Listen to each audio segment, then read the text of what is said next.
क्या आप भी उनमें से हैं जिनका मैथ के मॉक में मार्क्स नहीं बढ़ रहा है? क्या आप भी उनमें से हैं जिन्होंने मैथ की पूरी पढ़ाई कर ली फिर भी उनका स्पीड इंक्रीज नहीं हो रहा है? क्या आप भी वैसे हैं जिन्होंने पूरी मेहनत दमखम लगा लिया फिर भी उनका मैथ के मॉक में मार्क्स नहीं बढ़ रहा है? अगर ऐसा है तो आपके लिए वीडियो बहुत ही ज्यादा इंपॉर्टेंट है।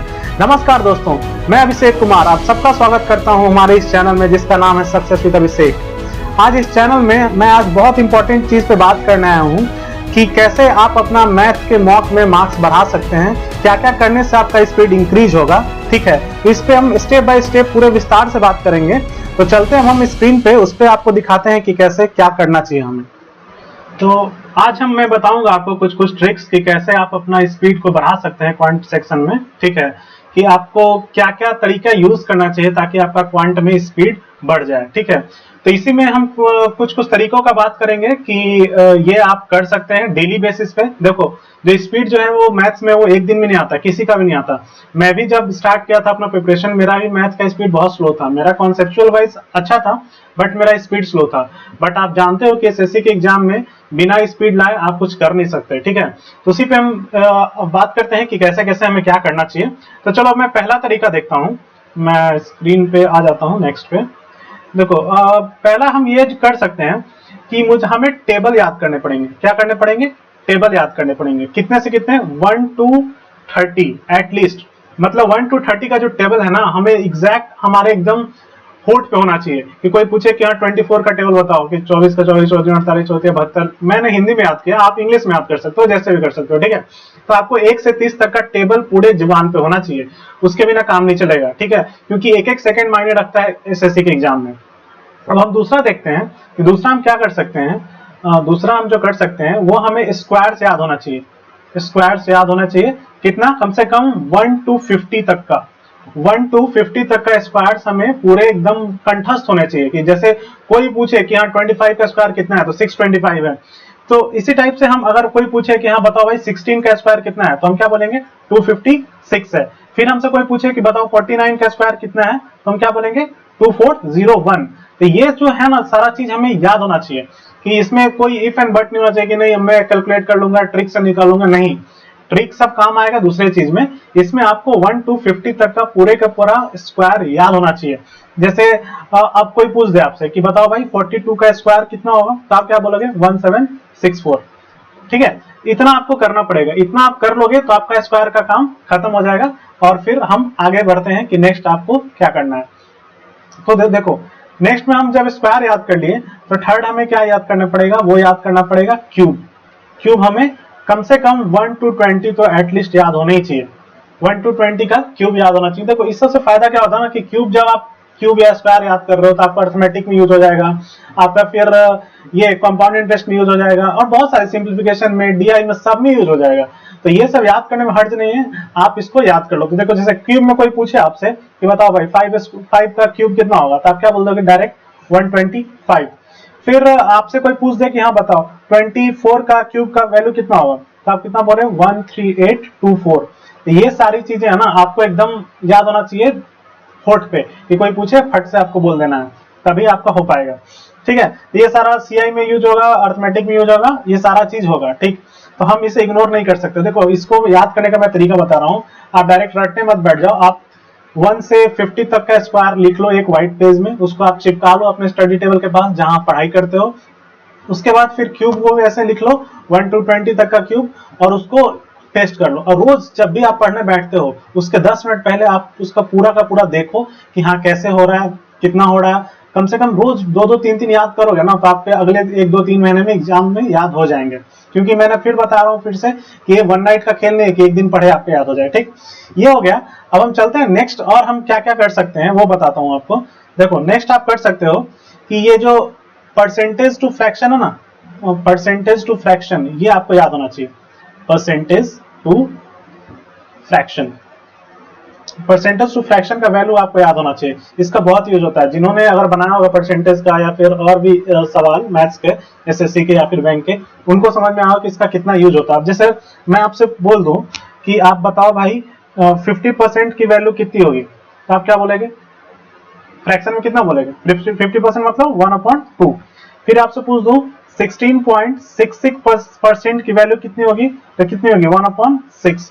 क्योंकि देखो आप एग्जाम में दिया रहा है कोई चीज का कि 16.66% of something equal to this, तो इसका निकालो, वो आपको निकालने में बहुत टफ होगा, बट आपको डायरेक्ट अगर याद है कि 16.66% की वैल्यू कितनी होती है 1/6 होती है, 1/6 होती है, तो हम आराम से निकाल लेंगे किसी चीज की, क्योंकि ये काफी इजी हो जाता है ना फ्रैक्शन में करने पे।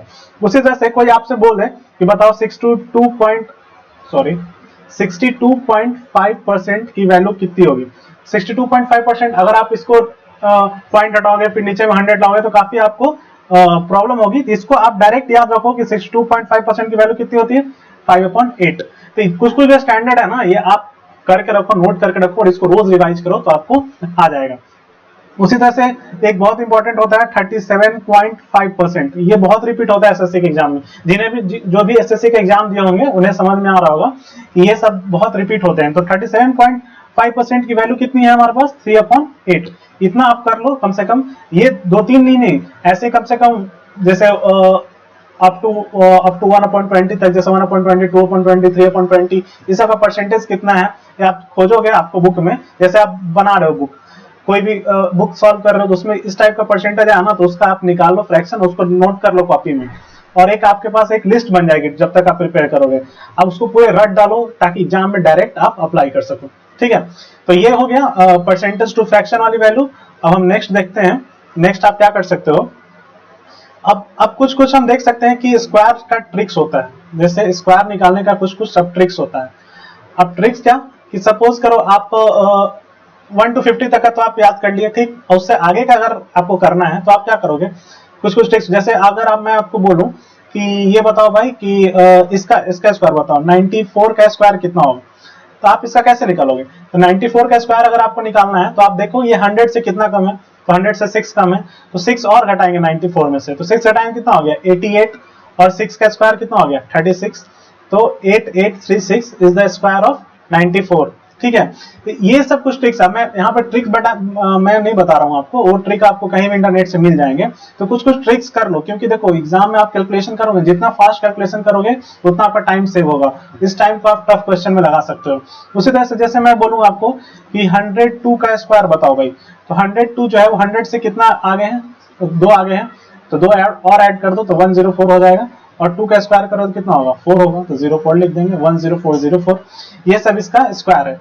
ये सिंपल ट्रिक्स है स्क्वायर के, और भी बहुत सारे ट्रिक्स हैं, वो आप कर लो तो आपको ये सही हो जाएगा।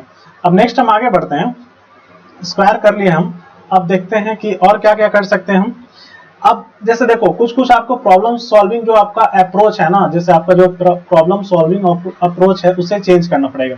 अब प्रॉब्लम सॉल्विंग अप्रोच का मतलब क्या होगा, इसका मतलब ये होगा कि जैसे आप कोई भी करते हो लंबे मेथड से करते हो, तो उसे हमेशा लंबे मेथड से मत करो, उसे थोड़ा कोशिश करो कि कौन सा ट्रिक लगा सकते हैं। जैसे कहाँ पे जीरो पुट कर सकते हैं, कौन सा इक्वेशन है जिसमें अगर 2 वेरिएबल है तो उसको हम एक वेरिएबल मतलब, और एक इक्वेशन है, अगर सपोज करो 3 वेरिएबल है तो एक इक्वेशन है, तो हमें पता है कि ये हो नहीं सकता, तो हम किसी 2 वेरिएबल को जीरो करने की कोशिश करेंगे, उसका वैल्यू 1 पुट करने की कोशिश करेंगे। ऐसा कुछ करोगे तो आपको आने लगेगा। ठीक है, तो ये हो गया आपका problem solving approach. Square root मैंने बता दिया कि आपको स्क्वायर रूट करना पड़ेगा, कुछ ट्रिक्स सीखने पड़ेंगे। उसी तरह से कुछ क्यूब रूट, जो क्यूब रूट होता है ना, उसके भी आपको ट्रिक सीखने चाहिए। क्यूब रूट्स के ट्रिक आप सीख लो, उससे भी आपका फायदा होगा। ठीक, अब नेक्स्ट कुछ मल्टीप्लिकेशन का ट्रिक्स है। मल्टीप्लिकेशन का ट्रिक क्या होता है कि जैसे कि मल्टीप्लिकेशन ट्रिक्स का हम बात कर रहे हैं। आप सपोज करो कोई चीज है, जैसे 166 है, ठीक है, इसको आपको बोलेगा 5 से मल्टीप्लाई करने के लिए, तो ये थोड़ा टफ हो जाता है। तो आप क्या कर लो 166 इंटू 5 को लिख लो 10/2, अब तो आराम से हो जाएगा ना। 10 से मल्टीप्लाई करोगे कितना हो जाएगा 1660/2, it means it is what 830 हो गया। तो ये आराम से इजी हो जाएगा, 2 8 जा 16, 2 3 जा 6 और 0, तो 830। ये सब मल्टीप्लिकेशन ट्रिक्स है ना, आपको आना चाहिए। वैसे ही जैसे किसी चीज को मल्टीप्लाई बोल दे 25 से करने के लिए, तो आप 25 को तुरंत कन्वर्ट कर दो 100/4 में, इतना कर दोगे ना, अब आपका कैलकुलेशन बहुत ही आसान हो जाएगा। ठीक, तो ये तो हमारा हो गया मल्टीप्लिकेशन ट्रिक्स। देखो मैं जो बता रहा हूँ आप उसको नोट करते जाओ, ठीक, तो आपको फायदा करेगा। मल्टीप्लिकेशन ट्रिक हो गई। अब जैसे कि हम बात करते हैं कुछ पाइथागोरस ट्रिपलेट होते हैं। पाइथागोरस ट्रिपलेट होते हैं ना, जैसे कि सपोज करो एक ट्राइंगल है, पाइथागोरस थ्योरम तो पता ही होगा नहीं, अगर राइट ट्राइंगल है, यहाँ पे राइट ट्राइंगल है, दिस इज हाइपोटेनस, ये हो गया परपेंडिकुलर, ये हो गया बेस, तो सपोज अगर इसकी बेस की वैल्यू 3 है तो परपेंडिकुलर की 4 है, तो हाइपोटेनस कितना हो जाएगा 5। आप निकाल सकते हो P square plus B square equal to H square, but हमारे पास इतना टाइम नहीं होता निकालने का। तो हमें क्या करना है, इनकी वैल्यू रट जानी है। जैसे कुछ कुछ ट्रिपलेट है, 3 5 है तो साथ में क्या आएगा 7 आएगा, ये एक ट्रिपलेट है, इतना हमें करना पड़ेगा। दूसरा जैसे है 5 है 12 है तो उसका क्या होगा 13 होगा। ये सब एकदम स्टैंडर्ड है, इसमें हम कॉम्प्रोमाइज नहीं कर सकते कि हमें याद नहीं है। आप ये सब याद करो और एग्जाम में डायरेक्ट अप्लाई करो। उसी तरह से हमारे पास है 9 40 41, ये है, ये सारा आप सर्च कर देखो, ये सब आपको कहां से मिलेगा ना, आप जब क्वेश्चन करते रहोगे ना। जैसे मेरे पास भी ये सब नोट्स में मेरा बना हुआ है, क्योंकि मैं जब क्वेश्चन बना रहा था तो ये सब लिखते जा रहा था, जो बार बार रिपीट हो रहा था। तो ये सारे पाइथागोरस ट्रिपलेट्स भी आपको याद कर लेने चाहिए, ठीक है। और क्या कर सकते हो आप स्पीड बढ़ाने के लिए, कि कोई भी रैंडम नंबर लिखो, आप कोई भी रैंडम नंबर लिखो अपने कॉपी में, जैसे 105 इंटू 203, और इसको मल्टीप्लाई करने की कोशिश करो, देखो आप कितना फास्ट कर पाते हो। रोज रोज कम से कम 5-5 10-10 नंबर ऐसे प्रैक्टिस करोगे ना, तो आपका स्पीड ऑटोमेटिक इंक्रीज हो जाएगा। देखो एक तो आप ये सर स्क्वायर याद कर लियो, टेबल याद कर लियो, तो ऐसे ही आपका इजी हो जाएगा थोड़ा। उसके बाद आप जब प्रैक्टिस करने लगेगा ना, तो आपका इंक्रीज होने लगेगा स्पीड। उसके बाद और क्या क्या हम कर सकते हैं, सबसे इंपॉर्टेंट चीज है कि हमें एसएससी में बहुत सारे चीज को मेंटली कैलकुलेट करने आना चाहिए। मेंटल कैलकुलेशन, मेंटल कैलकुलेशन का मतलब क्या हुआ, वही सब कि आपको एकदम माइंड में कैलकुलेशन होना चाहिए बहुत सारा। हमेशा पेन यूज करने की कोशिश नहीं करो। जैसे आप जब घर पे प्रैक्टिस कर रहे हो अपने स्टडी टेबल पे, तो जितना भी सपोज कोई क्वेश्चन में आ रहा है मल्टीप्लीकेशन, तो उसको कोशिश करो कि माइंड में अगर हो जा रहा है कि नहीं। अगर माइंड में हो जा रहा है तो वेल एंड गुड, नहीं हो रहा है तो हम और प्रैक्टिस करके उसको ले आएंगे, ठीक है। क्योंकि ये सब करने से ही आपका स्पीड इफिशियंसी इंक्रीज होगा, ठीक है। ये सब कर लेते हैं। अब उसके बाद जैसे अब सपोज करो किसी चीज को आपको 105 इंटू 66 मल्टीप्लाई करना है मुझे, 100, जैसे मैं इसको करके दिखा देता हूँ।